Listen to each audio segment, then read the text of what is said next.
ನಮ್ಮ ಭಾರತ ದೇಶದಲ್ಲಿ ಇವತ್ತಿಗೂ ಹಲವಾರು ಜನ ಬ್ಯಾಂಕ್ ಅಕೌಂಟ್ಗಳನ್ನ ಇಟ್ಕೊಂಡಿಲ್ಲ ಅಂದ್ರೆ ನಂಬ್ತೀರಾ?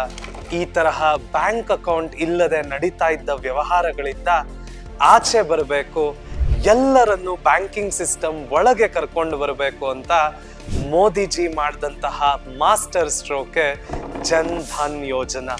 2020 ಅಂಕಣಗಳು ಹೇಳುತ್ತವೆ ಸುಮಾರು 40 ಕೋಟಿಯಷ್ಟು ಜನ ಜನ್ ಧನ್ ಯೋಜನಾದ ಲಾಭ ಪಡ್ಕೊಂಡು ಬ್ಯಾಂಕ್ ಅಕೌಂಟ್ಗಳನ್ನ 0 ಬ್ಯಾಲೆನ್ಸ್ ಅಲ್ಲಿ ಓಪನ್ ಮಾಡಿದ್ದಾರೆ ಅಂತ. ಇದನ್ನ ನಾವು ಎಕನಾಮಿಕ್ಸ್ ಅಲ್ಲಿ ಫೈನಾನ್ಷಿಯಲ್ ಇನ್ಕ್ಲೂಷನ್ ಅಂತ ಕರಿತೀವಿ. ಇಂಟ್ರೆಸ್ಟಿಂಗ್ ಅಲ್ಲ? ಹೀಗೆ ಹಲವಾರು ಎಕನಾಮಿಕ್ಸ್ ಫ್ಯಾಕ್ಟ್ಗಳನ್ನ ಕಲಿಯಕ್ಕೆ, ಹಲವಾರು ಗೌರ್ಮೆಂಟ್ ಸ್ಕೀಮ್ಗಳ ಬಗ್ಗೆ ತಿಳ್ಕೊಳ್ಳಿಕ್ಕೆ ಸಬ್ಸ್ಕ್ರೈಬ್ ಟು PUC at ಪರೀಕ್ಷೆ ಕಾಮರ್ಸ್.